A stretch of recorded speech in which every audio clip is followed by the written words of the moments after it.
వేల్ సమస్యతో బాధపడుతున్నారా? ఇప్పుడు లేజర్ చికిత్సతో ట్రీట్మెంట్ రేంజ్ హాస్పిటల్స్ లో శాశ్వత పరిష్కారం. ఇప్పుడే సంప్రదించండి.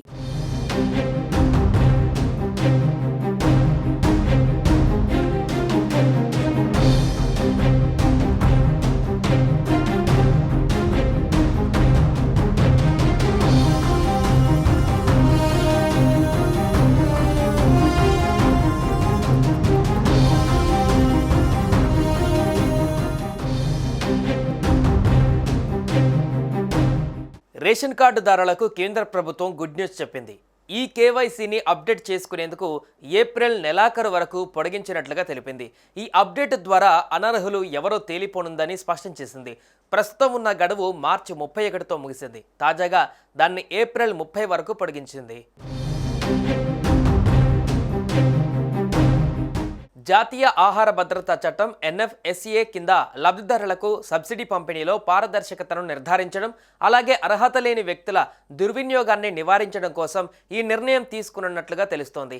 ఈ పొడిగింపు వల్ల ఇప్పటి వరకు ఈ కేవైసీ పూర్తి చేయని రేషన్ కార్డుదారులు ఏప్రిల్ 30 వరకు ఈ ప్రక్రియను పూర్తి చేసుకోవచ్చని సూచించింది. అధికారులు సైతం ఈ అవకాశాన్ని వినియోగించుకోవాలని సూచించింది. ఎందుకంటే మరోసారి గడువు పొడిగించే అవకాశం ఉండకపోవచ్చని వివరిస్తున్నారు.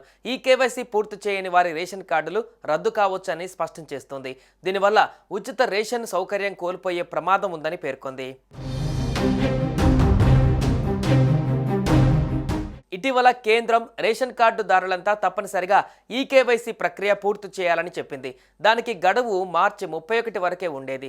తాజాగా కేంద్రం ఈ గడువును ఏప్రిల్ 30 వరకు పొడిగించింది. అందువల్ల ప్రజలు ఇదివరకు ఈ కేవైసీ పూర్తి చేయించుకోకపోతే ఇప్పుడైనా చేయించుకోవాలి.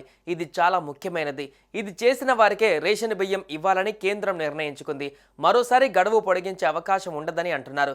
జాతీయ ఆహార భద్రతా చట్టం కింద సబ్సిడీ పంపిణీలో మోసాలను అరికట్టడానికి ఈ నిర్ణయం తీసుకున్నట్లు చెబుతోంది.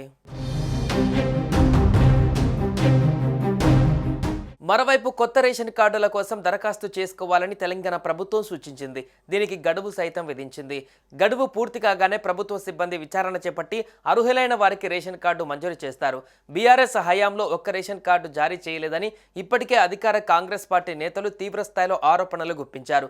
అధికారంలోకి రాగానే అర్హులైన అందరికీ వైట్ రేషన్ కార్డు మంజూరు చేస్తామని ఎన్నికల ప్రచారంలో కాంగ్రెస్ పార్టీ స్పష్టమైన హామీ ఇచ్చింది.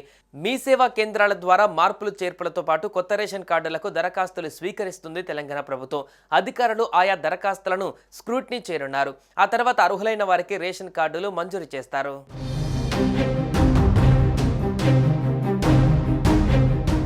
సుమన్ టీవీలో మీ పర్సనల్ అండ్ బిజినెస్ ప్రమోషన్స్ కోసం కింది నెంబర్కి కాంటాక్ట్ చేయండి.